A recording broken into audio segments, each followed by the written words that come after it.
పాకిస్తాన్‌ల పందిని బయట నందిని అన్నట్టున్నది. అక్కడి నుంచొచ్చి రెస్టారెంట్ బిజినెస్ చేస్తున్న కొంతమంది ఓనర్‌ల కథ.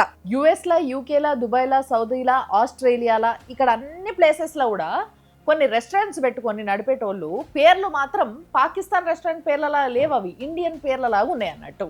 మీదికెళ్ళి చెప్పుకోవడం గూడా ఇండియన్ రెస్టారెంట్ మాది అనే చెప్పుకుంటున్నారు వాళ్ళు. ఎందుకో తెలుసా? ఎక్కడ వీడు ప్లేట్ల అన్నం పెట్టి సీటు కింద బాంబు పెడతాడో అని ఆయనతో రాకుంటూ ఉంటారేమో రెస్టారెంట్కి అని ఇట్లా చెప్పుకుంటున్నాడు. నేను చెప్పిన దానిపైన మీకు ఏమైనా డౌట్ ఉంటే ఆ పాకిస్తాన్ రెస్టారెంట్ ఓనరే చెప్తున్నాడు ఆ విషయం ఇనోడు. हालांकि हम पाकिस्तानी होने के बावजूद हमें लिखना पड़ता है कि इंडो रेस्टोरेंट बोला जाता है, क्योंकि अगर हम उसमें लिखेंगे कि ये पाकिस्तानी रेस्टोरेंट है तो शायद हमारे पास जापानीज कस्टमर नहीं आएगा। విన్నారు కదా, ఇది కూడా సరిపోకపోతే ఇప్పుడు ఒకటి చూపిస్తా చూడు. होटल वाले की चालाकी देख रहे हैं भाई, क्या मजे की है भाई। मताम इस्लामाबाद पाकिस्तानी होटल, हिंदी में लिख दिया भारतीय। చూస్తున్నారు కదా, హిందీలోనేమో భారతీయ అని పేరు స్పష్టంగా కనిపిస్తుంది, కానీ ఉర్దూలో ఏమని రాస్తుందో చూసిండ్రా? మదామ్ ఇస్లామాబాద్ పాకిస్తానీ రెస్టారెంట్ అదన్నట్టు కథ. యుఎస్ లో ఉన్న ఒక ఎన్ఆర్ఐ కూడా ఒక మాట చెప్తాడంట ఈయన.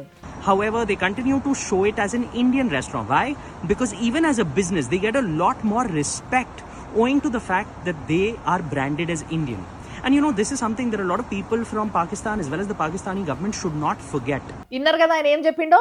ఇండియన్ అని చెప్పుకుంటే ఇజ్జత్ ఇస్తున్నారని, అంటే రెస్పెక్ట్ ఇస్తున్నారని చెప్పేసి అట్లా చెప్పుకుంటున్నారంట. లేకపోతే ఆ రెస్పెక్ట్ దొరకదనమాట. మరి ఎందుకురా మీ బతుకులకి అన్ని పోకడాలు, మా పైన పడి ఏడ్సుడు, మా పేర్లు చెప్పుకొని అడక్క తినుడాడా? భారత్ పేరు చెప్పుకోండి మీ బతుకులకి ఇంత తిండి పుట్టదు, ఇన్ని పైసలు పుట్టవు. మీ బతుకులు చెడా.